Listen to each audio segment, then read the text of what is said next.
Hello students, আজকে আমরা আমাদের ভিডিওটা শুরু করব এমন কিছু ফ্যাক্ট, যে ফ্যাক্টের পিছনে কী কারণ সেটা আমরা আজকে খুঁজে বের করব। কেমন? যেমন 1/0 তার রেজাল্ট কী হয় এবং কেন হয়, আমরা সেটা আজকে জানব। 0/1 তার রেজাল্ট কী হয়, কেন হয়, সেটা জানব। তারপর আমরা জানব 0/0 তার রেজাল্ট কী হয় এবং কেন হয়, সেটা আমরা আজকে জানব। তাহলে চলো আজকের ভিডিও শুরু করা যাক। আমরা প্রথমে আমরা জেনে নেব যে ডিভিশন ব্যাপারটা কি। কেমন? ডিভিশন, মনে করো তুমি 15কে 3 দিয়ে ডিভাইড করবে, তাহলে যে কেউ বলে দেবে তার রেজাল্ট হবে 5। ঠিক আছে কি না? কিংবা 15কে যদি 5 দিয়ে ডিভাইড করা হয়, যে কেউ বলে দেবে রেজাল্ট হবে 3। কিন্তু কি করে আসছে এই 5 কিংবা 3, সেটা হয়তো আমরা সবাই জানি না। চলো আজকে বিশ্লেষণ করে দেখা যাক কেন 5 আসছে। আসলে মনে করো আমি 15কে 3 দিয়ে ডিভাইড করব, তাহলে আমাকে বুঝতে হবে যে 3 কতবার প্লাস করলে 15 আসবে। তাহলে 3বার প্লাস করলে কত আসছে? 9। 4বার প্লাস করলে কত আসছে? 12। 5বার প্লাস করার পর রেজাল্ট আসছে 15, এই জন্য তার রেজাল্ট হয় 5। বোঝা গেল?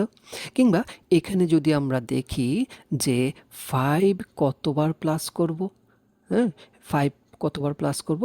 5কে 2বার, 5কে 3বার প্লাস করলে কত আসছে? 15। এই কারণে তার রেজাল্ট হলো 3, কারণ 5 একটা, দুটা, তিনটা। বুঝতে পারলে? এবার আসো আমাদের অরিজিনাল প্রবলেমে যাওয়া যাক।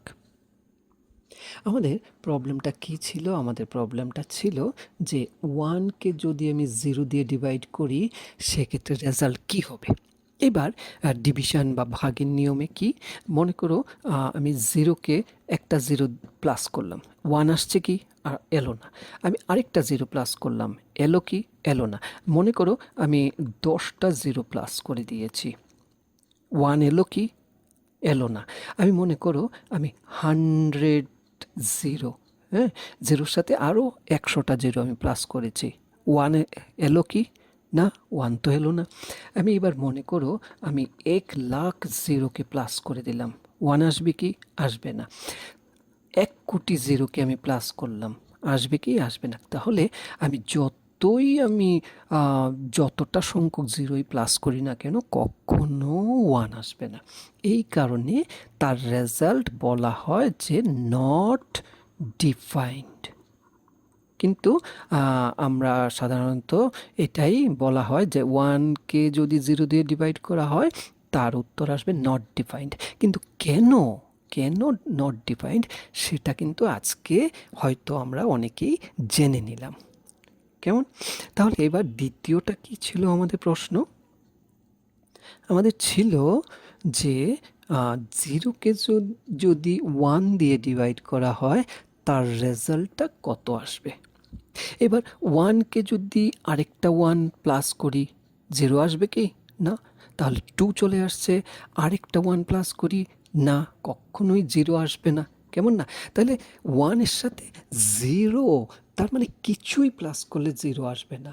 তার মানে রেজাল্টটা এখানে 0। মানে কিছুই প্লাস করলে, মানে শূন্য শূন্য প্লাস করলেও কিছু আসবে না, মানে কিছুই প্লাস করলে 1 এর সাথে 0 আসবে না। তাই বলা হয় যে 0কে 1 দিয়ে ডিভাইড করলে রেজাল্ট হবে 0। বুঝতে পারলে? আচ্ছা, এইবার আমরা আসছি যে থার্ড, যেটা আমরা নিয়েছিলাম যে 0কে 0 দিয়ে ডিভাইড করলে রেজাল্টটা কি হবে। ঠিক আছে? আচ্ছা, এবার মনে করো 0কে যদি আমি একবার প্লাস করি 0, রেজাল্ট তো চলে এলো। আমি যদি 0-র সাথে দুটো 0 প্লাস করি, তাও 0। আমি যদি 0-র সাথে 100টা 0 প্লাস করি, তাও তো রেজাল্ট 0। 0-র সাথে 1,00,000 0 যদি প্লাস করি, তাও রেজাল্ট 0। তার মানে কি, 0-র সাথে একটা 0 প্লাস করলেও রেজাল্ট 0, 2টা 0 প্লাস করলেও রেজাল্ট 0, 3টা 0 প্লাস করলেও রেজাল্ট 0। এবার যত সংখ্যকই আমি 0 প্লাস করি না কেন, রেজাল্ট কিন্তু 0। কিন্তু কোনটা অ্যাপ্রোপ্রিয়েট সেটা কিন্তু এখানে বলা যাচ্ছে না, কেমন না? এই জন্য বলা হয় যে 0কে 0 দিয়ে ডিভাইড করলে ইনডিটারমিনেট, তার রেজাল্ট ইনডিটারমিনেট। বুঝতে পেরেছ? এই জন্য বলা হয় যে অনির্ণেয়, মানে যেটাকে সঠিকভাবে কোনো একটা পার্টিকুলার সংখ্যা দিয়ে বোঝানো যাচ্ছে না, এই জন্য বলা হয় ইনডিটারমিনেট বা অনির্ণেয়।